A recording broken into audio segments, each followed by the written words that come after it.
नमस्कार। मैं स्नेहा, आपकी दोस्त, एक बार फिर से आप सबका स्वागत करती हूँ आपके अपने चैनल डर का घर में।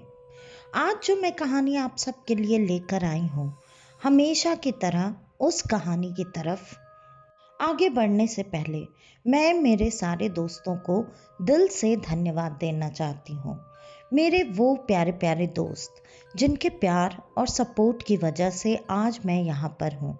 उनमें से कुछ दोस्तों के नाम हैं नवीन शर्मा जी, अमित जी, चिन्मय त्रिपाठी जी, रवि जी, कोमल जी, प्रियांशी जी, Poonam Saini ji, golden screen cinema जी, जीवन जी और भी जो भी दोस्त हैं, मैं सबको दिल से धन्यवाद देती हूँ। आप सब अपना प्यार और सपोर्ट मेरे साथ हमेशा ऐसे ही बनाए रखें और चैनल को लाइक, शेयर, सब्सक्राइब और हाइप के पॉइंट्स देना बिल्कुल ना भूलें, क्योंकि हमारा चैनल जल्दी से जल्दी ग्रो सिर्फ इन्हीं सब चीज़ों के बेसिस पे होता है। तो चलिए बढ़ते हैं अब आज की कहानी की तरफ। आज की ये कहानी एक ऐसे गांव की है जिस गांव की खूबसूरती, सुंदरता और भी सुख चैन की जिंदगी सब कुछ थी, लेकिन वहाँ एक ऐसे चीज़ का प्रकोप था जिस प्रकोप के वजह से पूरा गांव हमेशा दहशत में रहा करता था। उस गांव में पहले पहाड़, उसके बाद एक सुंदर बड़ा घना जंगल, उसके बाद वो गांव बसा हुआ था। उस गांव में सब कुछ दिन भर बहुत अच्छा चलता था, लेकिन रात होते के साथ उस जगह पर एक ऐसा कहर टूट पड़ता था जिस कहर में लोग सदियों से मर रहे थे। लोग उस चीज़ से डरते भी थे। उस चीज़ के लिए लोगों ने एक उपाय उन्हें पता चला था, जो उपाय सदियों से वो कर भी रहे थे, जो उपाय अगर एक दिन वो ना करते तो उसके बदले में उनके गांव पर उस कोहरे का प्रकोप टूट पड़ता था। ये बात सिर्फ और सिर्फ पुराने ज़माने के मतलब बुजुर्ग लोग ही माना करते थे। बच्चे जो कि नए ज़माने के थे वो इन बातों को बिल्कुल नहीं माना करते थे, क्योंकि उनके रहते कभी ऐसा कोई प्रकोप उन्होंने नहीं देखा था। वो उपाय बस इतना सा था कि शाम के वक्त, जैसा कि आप और हम सब जानते हैं, गांव के लोगों का खाना पीना सब कुछ बहुत जल्दी हो जाया करता है। वही खाने के वक्त उन्हें खाने का एक हिस्सा निकाल कर हर दिन नियम से, श्रद्धा और आदर भाव से बाहर भोग की तरह रखना होता था। ये नियम सदियों से चला आ रहा था और ऐसा ना करने के वजह से ही वो कोहरे का प्रकोप लोगों पर बरसता ही था। अगर कोई घर के बाहर दिख जाता तो उसकी मौत निश्चित थी। कोहरा आने से पहले लोगों को ये भोग निकाल कर बाहर रखना होता था और कोहरे के आने के पहले ही वो हर हाल में अपने अपने घरों में जाकर दुबक जाया करते थे, छुप जाया करते थे। ये हमेशा से चला आ रहा था। बच्चे इन बातों को बिल्कुल नहीं मानते थे। ऐसे ही इनका जीवन चलते चलते एक दिन गांव के बाहर कोई बड़ी पूजा मेला का आयोजन किया गया, जिसमें गांव के बुजुर्गों को जाना ज़रूरी था, क्योंकि उस पूजा में उन बुजुर्गों का शामिल होना ज़रूरी था। वो सब उस पूजा में जाने से पहले अपने घर के सारे छोटों को ये सलाह देकर गए थे कि हम लोग जा तो रहे हैं, लेकिन हमें पूजा में और मेले में रात हो जाएगी, जिसकी वजह से रात के वक्त तो हम लोग वापस नहीं आएंगे। लेकिन तुम लोगों को ये नियम का पालन करना ही करना है कि किसी भी हाल में खाने का भोग रखना बिल्कुल नहीं भूलना है। और याद रखना, खाना जब तुम बाहर रखोगे तो तुम्हारे मन में आदर भाव होना बहुत ज़रूरी है। ये बात बताकर गांव के लगभग सारे जितने भी जवान लोग थे वो सारे लोग उस मेला के लिए चले गए। लेकिन बच्चों का तो हम सब जानते ही हैं, बच्चों को अगर ऐसा मौका मिल जाए कि घर के बड़े बुजुर्ग घर पर ना हो और वो घर पर अकेले हों, तो ऐसे में बच्चों को क्या सूझता है? ठीक कहा आप सबने, पार्टी। पार्टी के नाम पर बच्चे हमेशा तैयार रहते हैं। तो आज सालों बाद इन लोगों को ये मौका मिला था। ज्यादातर उसमें जो भी लड़के थे सबकी उम्र लगभग 18 साल, 19 साल, 20 साल ऐसी ही उम्र के सारे लड़के थे। दोपहर के वक्त ही वो गांव वाले उस मेले के आयोजन में गए थे। वहां पर अब उन बच्चों के पास अच्छा खासा वक्त था अपनी सारी चीजों का जुगाड़ करके अपने मन मुताबिक पार्टी शुरू करने का। उसमें जितने लड़के थे उसमें से 2 लड़के ऐसे थे जो कि बार बार ये बात दोहरा रहे थे कि हमें वो भोग बाहर हर हाल में रखना है, हम इस नियम को नहीं तोड़ सकते, ये नियम हमें हर हाल में फॉलो करना ही करना है। लेकिन उसमें से एक लड़का था जिसका नाम था सूरज। सूरज बार बार यही कह रहा था कि क्यों क्यों ये फॉलो करना है। आज तक 20 साल होने आ रहे हैं, तुम लोगों ने कभी कुछ ऐसा देखा जिसके वजह से तुम इन चीजों को फॉलो करने के लिए कह रहे हो?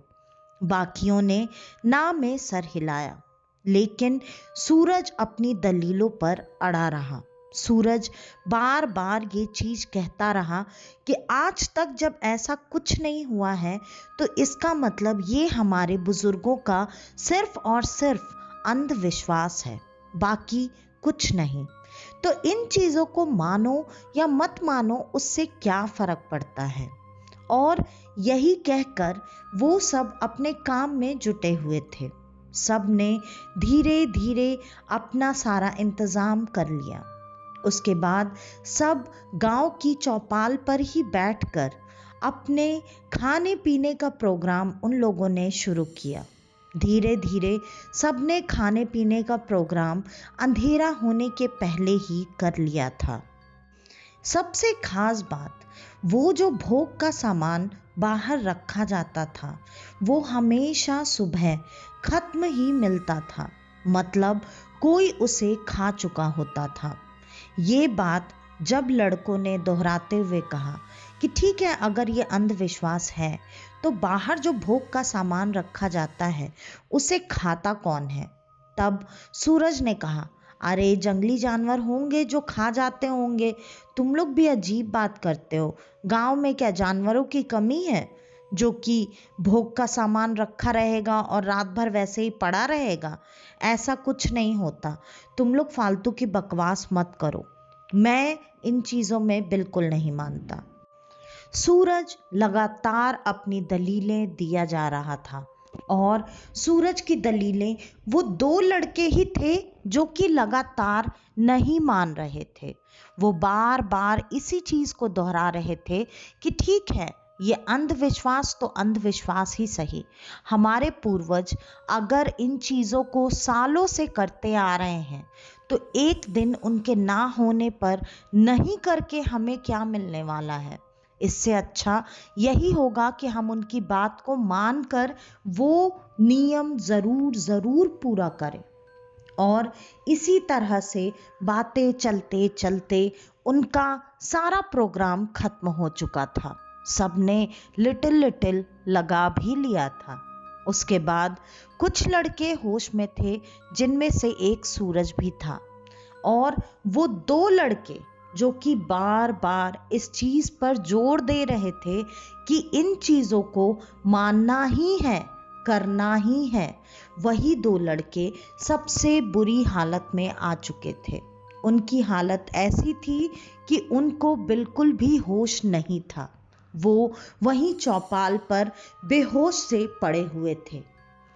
कुछ लड़के जो कि होश में थे वो सब उठ उठ कर अपने घर पहुंच चुके थे और सबने नहीं नहीं करते हुए भी शायद इन दोनों लड़कों की बातों का उन पर इतना ज़्यादा असर हो चुका था कि वो लोग खाना भोग निकालना नहीं भूले। उन्होंने वो चीज़ की, वो नियम पूरा किया। सूरज के दिमाग में एक बार ये बात भी आई कि क्यों ना वो उन दोनों लड़कों की भी तरफ से उनके उनके घर के आगे वो भोग निकाल कर रख दे। लेकिन फिर सूरज के मन में ये भी आया कि नहीं, ये तो हर कोई अपने अपने घर से अपने अपने हिस्से का निकाल कर करता है, तो ये मुझे करना चाहिए या नहीं। इसी असमंजस में पड़कर सूरज ने ये काम नहीं किया, लेकिन सूरज ने भी उस नियम को फॉलो किया। सूरज ने भी वो खाने का भोग निकाला और निकाल कर उसने बाहर रख दिया। अभी सारे लड़के जो कि होश में थे, उनमें से कुछ लड़के जगे हुए थे, जिनमें से एक सूरज भी था। देखते ही देखते शाम ढल गई, सूरज डूब गया और फिर अंधेरा छाने लगा। जैसे जैसे अंधेरा बढ़ने लगा वैसे वैसे सूरज ने ये खुद उस दिन अपनी आंखों से देखा। पहाड़ से उतरता हुआ एक मोटा कोहरे की चादर की तरह गांव की तरफ बढ़ता आ रहा था। पहले पहाड़ से उतरा, फिर जंगल में धीरे धीरे फैलता गया। उसके बाद धीरे धीरे वो पूरे गांव में फैलने लगा। जैसे जैसे वो कोहरे की चादर आगे की तरफ बढ़ रही थी, वैसे वैसे एक गरजने और गुर्राने की आवाज बहुत तेज तेज सूरज को सुनाई दे रही थी। सूरज ने ये सोचकर इस बात को टाल दिया कि हो सकता है ठंड से बचने की वजह से गांव के बाहर जो जंगल है, उस जंगल से निकलकर कोई जानवर हमारे गांव में शायद आ रहा हो, जिसके वजह से ये आवाज आ रही है। और यही होता रहा। सूरज खिड़की पर बैठकर देख ही रहा था कि तब तक गांव के बुजुर्गों के चिल्लाने की आवाज आने लगी कि सब लोग अपनी अपनी खिड़कियां दरवाजे बंद कर ले और घर के अंदर जाकर दुबक जाए।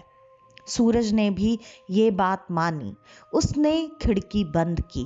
खिड़की बंद करने के बावजूद भी सूरज को लगातार वो गुर्राने की आवाज सुनाई दे रही थी। सूरज ने वो आवाज तब तक सुनी जब तक कि सूरज जगा हुआ था। सूरज अब धीरे धीरे नींद की आगोश में आ चुका था। सुबह सूरज की नींद खुली गांव में चीख पुकार मचने की वजह से। जब सूरज को होश आया, सूरज जब उठा, तब उसने देखा गांव के सारे लोग वहां पर इकट्ठा हो चुके हैं, मतलब चौपाल के आसपास। और चौपाल के पास 2 लाशें गिरी हुई हैं। उन 2 लाशों की हालत ऐसी थी जैसे किसी ने उन 2 लाशों का चीथड़े उड़ा उड़ा कर बहुत बुरी तरीके से ऐसा गंदा हाल किया हो। उनकी शक्ल तो पहचान में भी नहीं आ रही थी, लेकिन गांव के लड़कों से पूछताछ करने के बाद ये पता चल गया कि वहां चौपाल पर कौन 2 लड़के रुके हुए थे। अब जबकि ये पता चल चुका था कि वहां चौपाल के पास कौन से 2 लड़के रुके हुए थे, अब गांव वालों को ये भी पता था कि किनकी मृत्यु हुई है। तब तक गांव के जो बड़े लोग पूजा में गए हुए थे, वो लोग भी वापस आ चुके थे। सबने जब चौपाल के पास 2 लोगों की ऐसी हालत देखी, तब सब में चीख पुकार मच चुकी थी। सब बार बार एक ही बात कह रहे थे कि एक दिन के लिए तुम लड़कों पर हमने कार्यभार क्या सौंपा, तुम लोगों ने पूरी तबाही मचा दी। हम लोग ना जाने कब से इन चीज़ों से खुद को और खुद के गांव को बचाते चले आए थे, और आज तुम्हारी एक गलती की वजह से ये हो गया। तुम में से किसने बाहर खाना नहीं रखा था? तब गांव के मुखिया ने जहां उन दोनों की लाशें देखी थी, उन दोनों पर ही सारा आरोप डाल दिया गया। उन दोनों को ही कसूरवार माना गया। उन दोनों को ये कहा गया कि इन दोनों के ही वजह से ये दोनों ने ही ऐसा कुछ गलत काम किया, मतलब ड्रिंक वगैरह। और ये बेहोशी के आलम में इतने थे कि इन्होंने वो नियम भी नहीं माना और ये यहीं पड़े रहे, जिसके वजह से इनकी ऐसी दुर्दशा हो गई। लेकिन मुसीबत तो हमारे पूरे गांव पर आई, और भी न जाने कितनी खरी खोटी बातें सब अपने अपने मन की लगातार बोले जा रहे थे, सुनाए जा रहे थे। कोई चुप होने का नाम ही नहीं ले रहा था। सूरज जानता था कि उन दोनों की कोई गलती नहीं थी। सूरज ने अब, जबकि उससे इतना ज्यादा बोलना बर्दाश्त नहीं हुआ, तब सूरज ने बोलना शुरू किया। सूरज ने बताया कि ऐसा कुछ नहीं है। आप लोग जो इन दोनों के ऊपर सारा इल्जाम लगा रहे हैं, क्या पता इन दोनों ने ऐसा कुछ किया ही ना हो। ये बस खाना निकालना भूल गए, इसलिए आपकी जो मर्जी में आ रहा है आप वो चीज़ें इन लोगों को बोलते जा रहे हैं, वो भी तब जब ये दोनों इस दुनिया से जा चुके हैं। हालत इनकी खराब हुई, मृत्यु इनकी हुई, इतनी गंदी दुर्दशा इनकी हुई, और आप सारा इल्ज़ाम भी इसी के ऊपर लगा रहे हैं। ये गलत बात है। ये दोनों ने कुछ नहीं किया है। हो सकता है कल मैंने खुद देखा था कि कोहरा गांव पर छाया था। उसी कोहरे में ठंड से बचने के लिए जंगल से शायद कोई जानवर चलकर आया हो और उसने इन दोनों की ऐसी दुर्दशा कर दी हो। तब गांव वालों ने सूरज से ही पूछना शुरू किया, कोई जानवर आया था? तुमने किसी जानवर को देखा क्या? तब सूरज ने कहा, नहीं, लेकिन मैंने गुर्राने की आवाज सुनी थी। तब इस पर एक गांव वाले ने कहा, गुर्राने की और गरजने की दोनों आवाज सुनी होगी। इस पर सूरज ने तुरंत हामी भरी। अब गांव वालों ने सूरज को ये कहना शुरू किया, तुम ये बताओ, तुम आज तक जंगल में कितनी बार गए हो? सूरज ने कहा, आज तक मैं सिर्फ एक बार गया हूँ, लेकिन गांव के बहुत सारे लोग जंगल में जाते हैं लकड़ियाँ चुनने या किसी न किसी काम से, तो इसका मतलब ये तो नहीं कि जानवर या कोई भी उन पे आज तक हमला नहीं किया तो किसी पे नहीं करेगा। तब सूरज से एक और सवाल किया गया कि तुमने आज तक कभी जंगल में किसी जानवर के होने का कोई प्रमाण देखा है, या कभी किसी जानवर को जंगल में देखा भी है? सूरज ने कहा, नहीं। तब गांव वालों ने ये बात बताई कि इस जंगल में कोई जंगली जानवर है ही नहीं, क्योंकि जिस कोहरे की तुम बात कर रहे हो उससे हम इंसान तो क्या, जानवर तो क्या, यहाँ तक कि हवाएं भी डरती हैं। और तुम जो बता रहे हो कि इन्हें जानवर ने मारा है, इन्हें किसी जानवर ने नहीं मारा है। ये आज लगभग 22 साल बाद हुआ है। इससे पहले भी ऐसी घटना हो चुकी है, और ऐसा जब जब होता है तब तब गांव पर मुसीबत टूट पड़ती है। उसके बाद हमें उस कोहरे के क्रोध को शांत करने के लिए बहुत कुछ करना पड़ता है और नियम मानने पड़ते हैं, जिस वजह से वो कोहरा हम में से किसी को नुकसान नहीं पहुंचाता। सूरज इन बातों को मानने के लिए बिल्कुल तैयार नहीं था। कोहरा कैसे किसी को मार सकता है? कोहरे में कैसे कोई इस बुरी तरीके से मर सकता है? सूरज ने अपने तरफ से बहुत सारी दलीलें दी, लेकिन गांव वालों ने सूरज को बहुत कुछ समझाया। आखिरकार सूरज ने ये जानने की कोशिश की कि कैसे कोहरे की वजह से इन दोनों की मृत्यु हुई। तब गांव के लोगों ने ये कहा कि अब वापस से शाम ढलने वाली है। हम लोगों ने बहस में बहुत समय बेकार कर दिया है, जिसके वजह से आज हम इन दोनों का अंतिम संस्कार भी नहीं कर सकते। आज सब लोग अपने अपने घर में चलो और आज चाहे जो हो जाए, कोई भी भोग निकालने का भूलना मत। ये गलती बिल्कुल नहीं होनी चाहिए, क्योंकि हमें कोहरे के प्रकोप से बचना है। तब सबने वैसा ही किया। सब चुपचाप अपने अपने घरों में जाकर दुबक गए और सबने वो भोग उसी नियम से निकाला जैसे कि वो निकाला करते थे, मानो जैसे किसी भगवान को वो भोग चढ़ा रहे हों। अब आज की रात जैसे तैसे बीत चुकी थी और आज की रात बीतने के बाद अगली सुबह आई। अगली सुबह को सबसे पहले उन दोनों का अंतिम संस्कार किया गया और 13 दिन का जो भी नियम माना जाता है वो सारी चीज़ें शुरू की गईं। अब बार बार जब ये चीज़ें होती थीं और सारे लड़के एक साथ बुजुर्गों के पास बैठे होते थे, तब सूरज और कुछ और लड़के बार बार बुजुर्गों से ये जानने की कोशिश किया करते थे कि इस कोहरे की क्या कहानी है, हमें बताइए। तब आखिरकार एक ने ये तय किया कि बच्चों को ये बात पता होनी ही चाहिए, क्योंकि अगर बच्चों को ये बात पता नहीं होगी तो वो इन बातों पर ना तो भरोसा करेंगे और ना ही कभी इन नियमों को आगे मानेंगे। वैसे भी आज तक पीढ़ी दर पीढ़ी इस कहानी को बताते हुए हमने नियमों को मानने के लिए लोगों को समझाया, जिससे कि लोगों ने हमेशा इस नियम को उसी तरीके से माना है जैसे कि मानना चाहिए।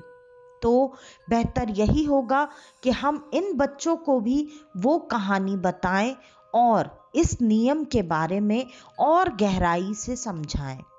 आखिरकार अब लोगों ने इसके बारे में बताना शुरू किया। आज से सदियों पहले इस गांव पर पहली बार इस कोहरे का प्रकोप पड़ा था और तब ऐसी हालत थी कि हमें इस कोहरे के बारे में कुछ नहीं पता था। ये कोहरा पहाड़ से उतरता हुआ, जंगलों से होता हुआ गांव पर आकर ठहर जाता है और इस कोहरे में जो भी फंस गया वो कभी भी जिंदा वापस नहीं आया। हमें इस कोहरे से बचने के लिए कोई उपाय पता नहीं था। तब एक दिन अचानक हमने जंगल में कुछ धुआं सा उठता हुआ देखा। वो लगभग दोपहर का समय था। गांव के लोग तब भी जंगल में जाने से डरा करते थे, क्योंकि उन्हें जंगली जानवरों का डर नहीं था। उन्हें ये डर था कि ये कोहरा कहाँ से आता है, कहाँ जाता है, ये किसी को नहीं पता, जिसके वजह से लोगों में ये मिथ्या भी थी कि हो सकता है ये कोहरा जंगल से ही आता हो, जिसके वजह से वो जंगल में भी जाने से डरा करते थे। लेकिन गांव में एक सबसे हिम्मती आदमी था, जो वो आदमी और उसका दोस्त वो दोनों मिलकर ये तय करते हैं कि वो जंगल में जाएंगे और जाकर वो धुआं कहाँ से आ रहा है ये ज़रूर देखेंगे। वो दोनों पहुंचे उस जंगल में उस धुएं का पीछा करते करते। जब वो वहां पहुंचे तो उन्होंने देखा वहां पर एक बाबा खड़े थे और उनको देखते ही इन दोनों ने सबसे पहले प्रणाम किया। उसके बाद बाबा से कहा, आप यहाँ क्या कर रहे हैं? तब बाबा ने कहा, सवाल ये नहीं होना चाहिए कि मैं यहाँ क्या कर रहा हूँ और मैं कौन हूँ, मैं कहाँ से आया हूँ। सवाल कुछ और होना चाहिए। सवाल तुम्हें पूछना है कि तुम्हारे साथ, तुम्हारे गांव वालों के साथ जो मुसीबत पीछे पड़ी हुई है वो कैसे हल होगी, उसका क्या हल निकलेगा। और उस मुसीबत से तुम और तुम्हारे गांव वाले कैसे बचोगे। अब ये बात सुनकर तुरंत ही उन दोनों ने कहा, बाबा आपको ये कैसे पता कि हमारे गांव पर कोई मुसीबत है। तब बाबा ने कहा कि मुझे ये बात पता है। और उन लोगों ने बाबा को ये भी बताया कि यहाँ पर कोहरे का प्रकोप है, जिसमें जो भी व्यक्ति फंसता है वो मृत्यु के घाट उतर जाता है। बाबा ने कहा, मुझे इन चीज़ों की जानकारी है और मैं तुम लोगों की मदद करने के लिए ही यहाँ आया हूँ, तुम लोगों को इस कहर से बचाने के लिए। उन लोगों ने तुरंत ही बाबा के सामने हाथ जोड़ लिया और कहा, आप हमें इस चीज़ से मुक्त करवा सकते हैं, कृपया करके हमारा मार्गदर्शन करें, हमें बताएं कि हम इस चीज़ से कैसे मुक्त हो सकते हैं। तब बाबा ने कहा, तुम्हें मुक्ति तो नहीं मिलेगी, क्योंकि इसका कोई भी अंत अभी तो नहीं है। तुम्हें सिर्फ कुछ दिनों के लिए राहत जरूर मिल सकती है। तुम लोगों को सिर्फ एक कार्य करना है, शाम के वक्त अपने खाने के हिस्से में से एक खाने का हिस्सा निकाल कर दरवाजे के बाहर भोग के रूप में रखना है, वो भी पूरे आदर और सम्मान के साथ। अगर तुम में से कोई भी इसे आदर भाव से ना रखकर मन में किसी तरह का क्रोध, गुस्सा या कोई बुरी भावना रखकर अगर इस भोग को बाहर रखता है, तब भी तुम इस कोहरे के प्रकोप से नहीं बच सकते हो। और ये बात सुनते ही उन दोनों ने तुरंत कहा, बस इतना करने से हमें इससे मुक्ति मिल जाएगी। तब बाबा ने कहा, मुक्ति नहीं मिलेगी, तुम्हें सिर्फ राहत मिलेगी। जैसा कि मैंने तुमसे कहा, ये सिर्फ बचाव है, अंत नहीं। तुम सिर्फ इन चीज़ों से बचे रहोगे तब तक जब तक कि तुम लोग ये नियम पालन करते रहोगे। और उसके बाद जैसे ही इन दोनों ने बाबा को वापस से देखने की कोशिश की, बाबा वहां से अदृश्य हो चुके थे। उसके बाद ये भागते भागते गांव में वापस आए और वापस आते ही इन्होंने सबको सारी बातें बता दी। उसके बाद इन्होंने ये कहा कि आज से ही खाना और भोग निकालना शुरू करो। लेकिन बाबा कौन थे, कहाँ से आए थे, या बाबा के बारे में कोई भी बात हम आज नहीं कर सकते, क्योंकि हमारे पास अब वक्त नहीं बचा है। तुम सब अपने अपने घरों में जाओ और खाना खाने से पहले खाने का एक हिस्सा जरूर निकालकर भोग के रूप में आदर सम्मान के साथ बाहर रख देना। आज की रात हम देखते हैं कि क्या होता है, उसके बाद हम कल सुबह बात करेंगे। ये बात बताने के बाद सारे गांव वालों ने ठीक वैसा ही किया जैसा कि उन दोनों ने बताया था। और आज की रात उन सबको राहत रही। आज की रात किसी की भी मृत्यु नहीं हुई। और ये जानने के बाद तब से लेकर सदियों तक वो ये नियम मानते और पालते रहे। उन्होंने हमेशा पीढ़ी दर पीढ़ी अपने सारे लोगों को ये कहानी सुनाई और कहानी के साथ साथ ये कार्य करने का नियम भी बताया, जिससे कि गांव पर ये मुसीबत आने से हमेशा टली रही। लेकिन अगर एक बार किसी ने ये नियम तोड़ दिया तो उसके बाद क्या होगा ये हमें भी नहीं पता है, जिसकी वजह से हम सब डर चुके थे। और सबसे बड़ी बात, वो बाबा हर 20 साल में नजर आते हैं। वैसे ही जंगल में धुआं उठता हुआ दिखाई देता है, और जब जब बाबा दिखाई देते हैं, मतलब वो धुआं दिखाई देता है, तब तब गांव का कोई व्यक्ति जो कि हिम्मती होता है और बाबा के पास जाकर कोई समाधान पाना चाहता है, वो बाबा तक पहुंचता है और उनसे जाकर बात करता है। अब वो 20 साल पूरे होने वाले हैं। उसके बाद बाबा फिर से दिखाई देंगे। बाबा जब दिखाई देंगे तब अगर तुम बच्चे चाहो तो बाबा के दर्शन कर सकते हो। इस पर सूरज ने तपाक से कहा, हाँ, हमें बाबा के दर्शन भी करने हैं और बाबा से पूछना भी है कि इसका कोई संपूर्ण समाधान है या नहीं। ये बात सुनते ही गांव के एक बुजुर्ग ने कहा, ठीक है, तुम बच्चे अगर जाना चाहते हो तो बेशक जाओ, लेकिन तुम अकेले नहीं जाओगे, तुम्हारे साथ गांव का कोई एक बुजुर्ग जरूर जाएगा। ये बात सुनकर अब सारे लोग गांव में उन 13 दिनों के नियम को पालन कर रहे थे और जैसे जैसे वो 13 दिन बीत गए, उसके बाद एक दिन अचानक से वैसे ही जंगल में धुआं उठता हुआ दिखाई दिया। उस धुएं को देखकर तुरंत ही सब में हड़कंप मच गया कि बाबा आ चुके हैं।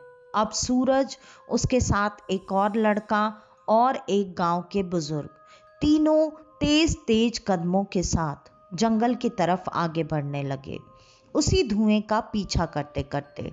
अब वो तीनों वहां पर पहुंच चुके थे। बुजुर्ग आदमी ने झुककर बाबा को प्रणाम किया, लेकिन ये दोनों लड़के ऐसा कुछ करने में शायद बिलीव नहीं करते थे। इन दोनों ने तुरंत ही बाबा से सवाल करना शुरू कर दिया, आप कौन हैं? आप कहाँ से आते हैं? ये बात सुनने के बाद बाबा ने तुरंत कहा कि मैं कौन हूँ, मैं कहाँ से आता हूँ, ये तुम लोगों का सवाल बिल्कुल नहीं होना चाहिए।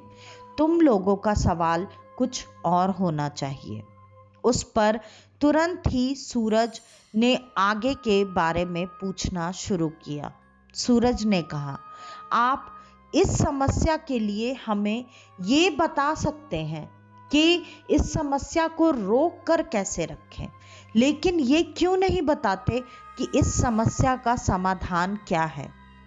और आज तक आपने ये क्यों नहीं बताया किसी को? तब बाबा ने कहा, बेटा, किसी भी समस्या का समाधान करने का एक निश्चित वक्त होता है। जब तक वो वक्त नहीं आता, तब तक किसी समस्या का पूर्णतः समाधान करना मुश्किल ही नहीं, नामुमकिन है। लेकिन ये सवाल मुझसे आज तक बहुतों ने पूछा, लेकिन आज मैं इस सवाल का जवाब तुम्हें दूंगा, क्योंकि तुम वही हो जिसके वजह से इस गांव पर ये मुसीबत आई है। ये बात सुनते ही सूरज के होश उड़ चुके थे। मैं वही हूं जिसकी वजह से गांव पर ये मुसीबत आई है? मतलब? तब बाबा ने कहा, तुम कोई और नहीं हो, तुम्हारा ये दूसरा जन्म है। तुम्हारा दूसरा जन्म होने में काफी वक्त लग गया। तुमसे ही ये समस्या जुड़ी हुई है, तो समाधान भी तुमसे ही होगा। अब इस बात को जानने के लिए सूरज और बाकी के 2 लोग भी काफी उत्सुक हो चुके थे कि कैसे इस समस्या से सूरज जुड़ा हुआ है और इसका समाधान भी सूरज ही कर सकता है।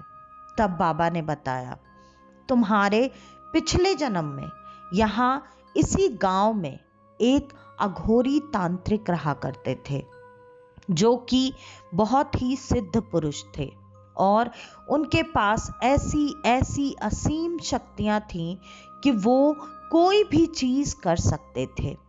तुम हमेशा से बाबा के पास अपने सारे समस्याओं का समाधान लेने के लिए जाया करते थे। तुम बाबा के बड़े भक्त थे, लेकिन लालची भी थे।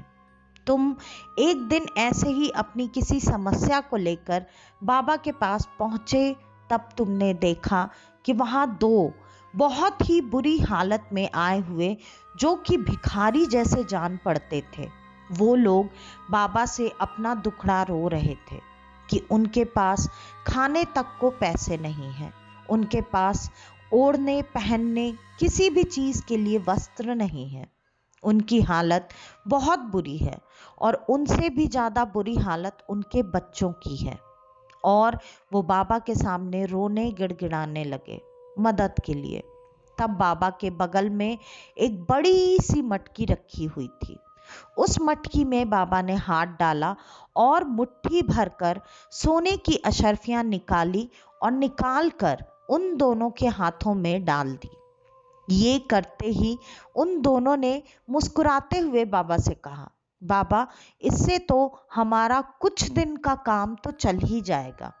तब बाबा ने कहा, तुम लोग कुछ दिन के लिए यहाँ पर परेशान हो, मैं तो चाहता हूँ कि तुम्हारे जीवन भर की दरिद्रता को दूर करूं।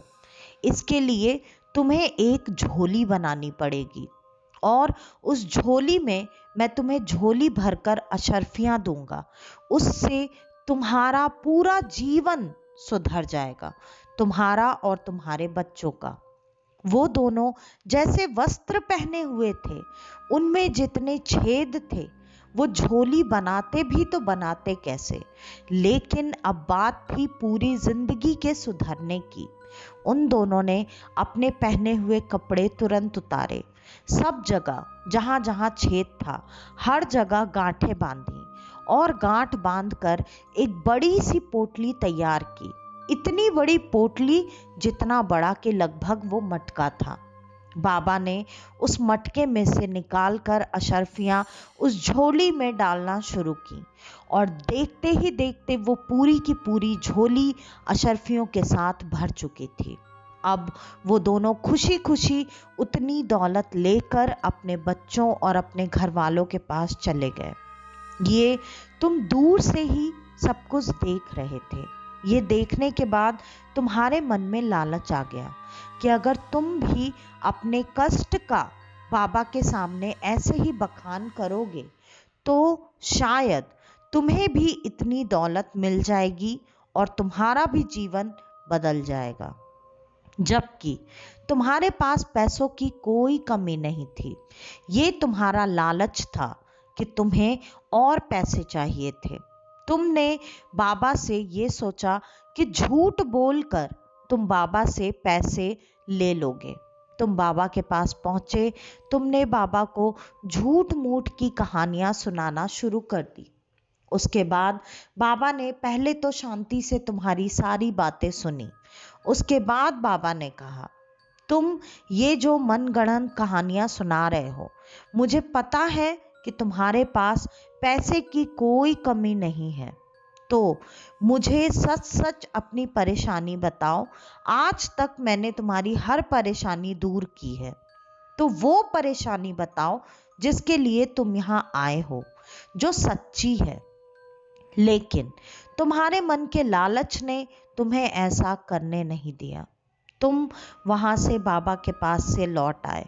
उसके बाद भी तुम्हारे दिमाग में यही प्लान हमेशा बनता रहा कि तुम किस तरीके से बाबा से अशर्फियां ले सको, या फिर तुम्हारे मन में ये था कि वो जो मटका है जिसमें से बाबा अशर्फियां निकाल निकाल कर उनको दे रहे थे, वो किसी तरह से मटकी तुम्हें मिल जाए जिससे कि तुम भी अमीर बन जाओगे।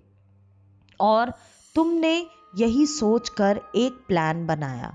तुमने कुछ लोगों को भाड़े पर तुम लेकर आए और उन लोगों को बाबा से मदद मांगने के बहाने भेजा। बाबा से वो झूठ मूठ की कहानी सुनाकर मदद मांगकर बाबा को उलझाने की कोशिश करने लगे, ताकि बाबा उनके मदद करने में उलझ जाएं और तुम बाबा के तंबू के पीछे से दाखिल होकर उस मटके को चुरा लो।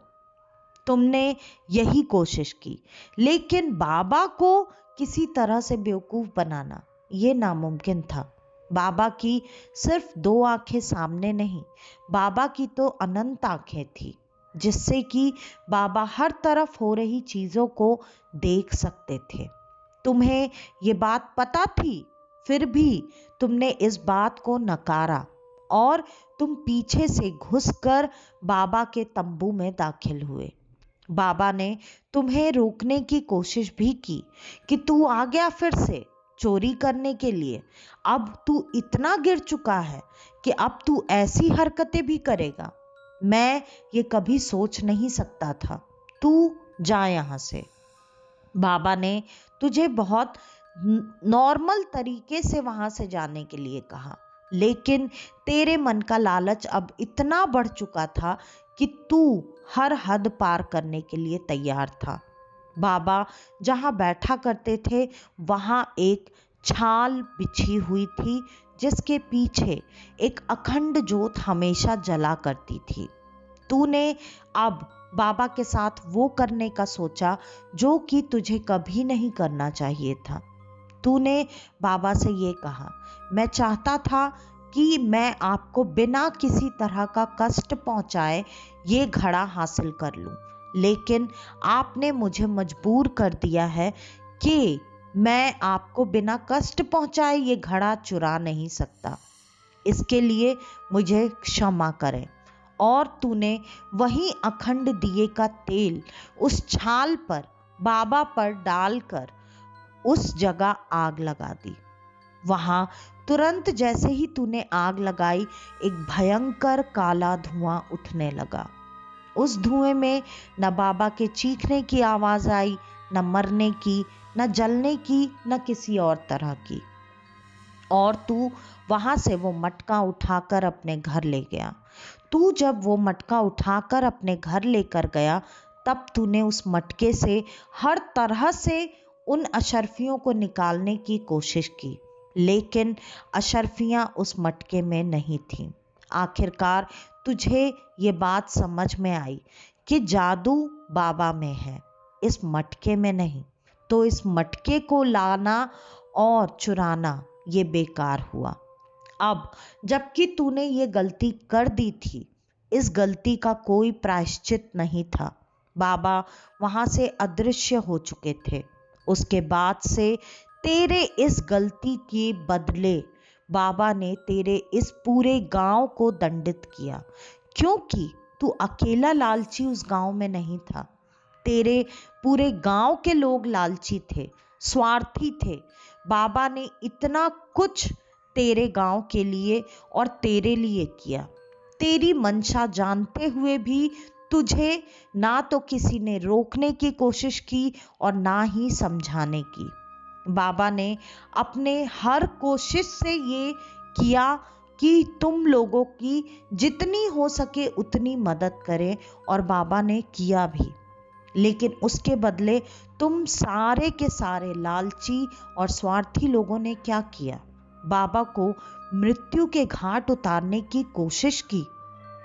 अब उसके बाद से ये कोहरा गांव पर ऐसे ही छाने लगा, और उसके बाद धीरे धीरे करके लालची, स्वार्थी और मतलबी लोगों की मृत्यु होने लगी। धीरे धीरे ये चीजें होती ही रहीं। तब एक बार मैं यहाँ आया तुम लोगों की मदद करने के लिए। तब सूरज ने बाबा से पूछा, ठीक है बाबा, लेकिन आप इतना कुछ कैसे जानते हैं? तब बाबा ने बताया, तुम लोगों को ये बात पता थी कि बाबा का एक शिष्य था जो कि कुछ समय के लिए तपस्या के लिए दूर गया हुआ था। मैं वही शिष्य हूँ, और बाबा के ही कहने पर मैं तुम लोगों की मदद करने आया हूँ, ताकि तुम लोग किसी तरह से अपने इस पाप से मुक्ति पा सको।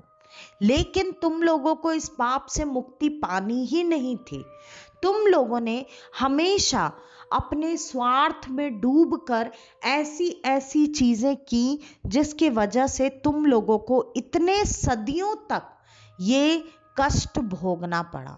और तो और तुम्हारी दोबारा से जन्म होने तक की ये सजा थी, और तुमने दोबारा जन्म लेने में बहुत लंबा समय लगाया। अब मैं तुमको उपाय बता रहा हूं। आज से कुछ दिनों बाद तुम लोग देखना, तुम्हें पहाड़ पर कोई रोशनी दिखाई देगी। जब वो रोशनी दिखाई देगी तो सिर्फ तुम, सूरज, वहां जाएगा और जाकर बाबा से भेंट करेगा, उनसे क्षमा मांगेगा सच्चे दिल से, और फिर बाबा से ही वो इस चीज का उपाय मांगेगा। बाबा, अगर सच में तू सच्चे दिल से बाबा से क्षमा मांगेगा तो बाबा तुझे इस चीज का उपाय जरूर बताएंगे। और इतना कहकर उनके शिष्य अदृश्य हो चुके थे। अब सूरज और वो बुजुर्ग लोग गांव में वापस लौटकर आ चुके थे। वहां लौटकर आने के बाद गांव वालों को उन्होंने एक एक बात बता दी। गांव वाले अब खुद में बहुत शर्मिंदा थे, क्योंकि लालची, स्वार्थी, मतलबी ये तो इंसान की फितरत है। इंसान चाहे कुछ भी कर ले, इन चीजों से बाहर निकल ही नहीं सकता है। और गांव वालों को ये भी पता था कि आज भी शायद उनमें से कई लोग होंगे जो कि ऐसे ही होंगे। तब उनके पास अब इस बात का कोई जवाब नहीं था। उनके पास सिर्फ एक ही रास्ता था कि वो इंतजार करें उस रोशनी के दिखने का जिसके बारे में बाबा के शिष्य ने बताया था। दिन बीतते चले गए और जैसे जैसे लगभग 6 महीने बाद अचानक से एक दिन रात के वक्त उन्हें पहाड़ पर वो रोशनी नजर आई। सूरज ने वो रोशनी देखी। रात के वक्त वहां निकलना मतलब अपनी मृत्यु को खुद गले लगाना। सूरज डरा भी, लेकिन उसने हिम्मत की। उसे पता था ये हर चीज की जड़ सूरज ही है और हर चीज का हल भी सूरज ही है। तो सूरज को हिम्मत तो दिखानी ही थी। सूरज हिम्मत करके वहां उस पहाड़ के तरफ चल पड़ा और धीरे धीरे वो पहाड़ के उस स्थान पर पहुंच गया जहां बाबा बैठे हुए थे। उनके पास जाकर सबसे पहले आदर भाव से उसने झुककर बाबा को प्रणाम किया। उसके बाद बाबा से क्षमा मांगने लगा। उसके बाद बाबा ने तुरंत ही उसे देखते ही सारी बातें बताना शुरू की। बचपन में तुझे ये कष्ट था, तूने ये चीजें भोगी हैं। तब सूरज ने कहा, हाँ, और भी कई सारी बातें सूरज की जिंदगी से जुड़ी हुई बाबा ने एक एक करके बताई और सूरज ने सब पर हामी भरी, क्योंकि सारी बातें सच थीं। उसके बाद सूरज के दोस्त के मृत्यु की बात आई। उसके बाद बाबा ने तुरंत कहा, तुम्हारा दोस्त भी मर गया, उसमें आवाज भी तुमने ही उठाई। क्यों, तुम्हें इस बात का पछतावा था इसलिए ना? सूरज ने तुरंत हाँ कहा। उसके बाद तुरंत ही बाबा ने कहा, तू जानता है तूने क्या किया है? तब सूरज ने बताया कि मुझे जहाँ तक पता है बाबा, मैंने आपको जलाकर मार दिया था या मारने की कोशिश की थी। बाबा ने सूरज से ही पूछा, तो बता इसकी सजा क्या होनी चाहिए? सूरज ने कहा, मेरी मृत्यु भी ऐसे ही होनी चाहिए। तब बाबा ने कहा, तो देर किस बात की है? सामने दिया पड़ा है, उसमें तेल है, तुरंत उस तेल को अपने ऊपर डाल और आग लगा ले। सूरज डर गया। 2 मिनट के लिए सूरज ऐसा सोच भी नहीं सकता था कि वो कैसे खुद को जलाकर मार दे, लेकिन सूरज को पता था कि गांव वालों को अगर इस मुसीबत से बचाना है तो उसका इकलौता रास्ता बस यही है।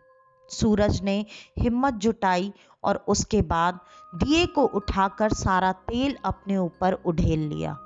उसके बाद उसने लगातार दिए से खुद को जलाने की कई बार कोशिश की, लेकिन आग था कि वो पकड़ ही नहीं रही थी और सूरज जल नहीं रहा था। तब सूरज ने तुरंत ही बाबा के आगे हाथ जोड़ दिए और कहा, बाबा, ये कैसी माया है आपकी? क्यों आग क्यों नहीं पकड़ रही? मैं क्यों नहीं जलकर मर रहा? तब बाबा ने कहा, बेटा, मैं तो सिर्फ तेरी नीयत जानना चाहता था, क्योंकि तूने ये पाप तेरे पिछले जन्म में किया था। पाप के कर्मों का भोग भोगना ही पड़ता है। जो कि तूने बचपन से लेकर अभी तक किया। और अब तू स्वच्छ है, तेरा मन स्वच्छ है, क्योंकि तेरे दोस्त के मरने पर भी सबसे ज्यादा बुरा तुझे ही लगा। तूने ही सबसे ज्यादा आवाज उठाई। साथ ही साथ आज सिर्फ अपने गांव वालों को इस मुसीबत से बचाने के लिए अगर तूने ऐसी भयानक मृत्यु को भी चुन लिया, इसका मतलब तेरे अंतरात्मा के सारे पाप धुल चुके हैं। अब तू हर चीज से मुक्त हो चुका है। अब तू कोई सजा का भोगी नहीं है। तूने तेरे हिस्से की सारी सजा भोग ली और तेरे साथ साथ तेरे गांव वालों ने भी। उसके बाद बाबा ने तुरंत ही ये कहा कि मैं तुझे अब क्षमा करता हूँ। तब सूरज ने तुरंत ही बाबा के सामने हाथ जोड़कर कहा, बाबा, मैं अपने लिए सिर्फ क्षमा मांगने नहीं आया हूँ, मैं अपने गांव वालों के लिए वही आपकी कृपा चाहता हूँ जो आप पहले करते थे। जैसे कि आपने पहले मेरे गांव वालों की मदद की, मार्गदर्शन किया, मुझे वो चाहिए। तब बाबा ने कहा, देख, मैं साक्षात रूप में यहाँ तो अब नहीं बैठ सकता, लेकिन तू इस जगह को देव स्थान मान ले और उसके बाद तुम्हारे गांव से हर एक व्यक्ति एक एक दिन आकर इस स्थान को साफ सुथरा करके और यहाँ पर एक दिया प्रज्वलित करे। उसके बाद तेरे या तेरे गांव वालों को अगर कोई भी कष्ट हो तो आकर सिर्फ इस स्थान पे सच्चे दिल से अगर तुम लोग अपने कष्ट को बोलोगे सच्चाई के साथ, तो तुम्हारे हर कष्ट का निवारण हो जाएगा। उसके बाद बाबा वहां से अंतर्ध्यान हो गए। उसके बाद सूरज वापस गांव लौट आया और उसके बाद उस गांव पर कभी भी कोई भी कोहरे की चादर नहीं लिपटी। और तो और जो लोग मर चुके थे उन सब की आत्माओं को बाबा ने मुक्त भी कर दिया। तो आज की ये कहानी यहीं पर ख़त्म होती है। आपको हमारी आज की ये कहानी कैसी लगी हमें कमेंट करके ज़रूर बताइएगा। और अगर आपको हमारी ये कहानियाँ पसंद आती हैं तो ज़्यादा से ज़्यादा हमारी इन कहानियों को लाइक, शेयर और सब्सक्राइब, साथ ही साथ हाइप करना बिल्कुल ना भूलें। तो आज के लिए बस इतना ही। मैं स्नेहा, आपकी दोस्त, आज के लिए लेती हूँ अलविदा। वापस से आपसे मिलने आऊंगी और आप सबको लेकर जाऊंगी कुछ जाने अनजाने किस्से कहानियों के सफर पर, आपका अपना डर का घर में। तो तब तक के लिए नमस्कार।